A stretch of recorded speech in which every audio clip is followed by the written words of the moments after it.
How to change payment method in Netflix. Hello everyone, I am Bishaka and welcome to our channel. Now let's get right into the tutorial. Firstly, go ahead and open your preferred browser and in the search bar search for netflix.com. Make sure you are signed in, and if not, then go ahead and sign yourself in.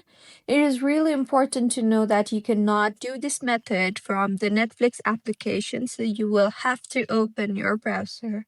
So now, once you have signed in, remember that if you want to cancel or change your payment method in Netflix, then you will have to change for your subscription to expire that you are using currently.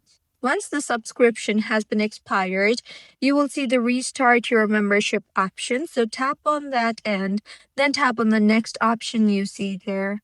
You can then go ahead and choose the plan that's right for you. So go ahead and simply tap on any of your preferred plan and then tap on next.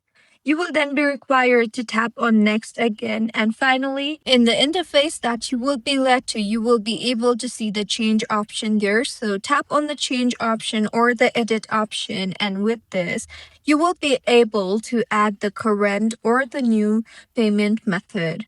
So this is how you can change payment method in Netflix. If you find this tutorial helpful, please like the video and do comment if you have any queries. Also, do subscribe to our channel for more helpful tutorials like this. See you on the next one.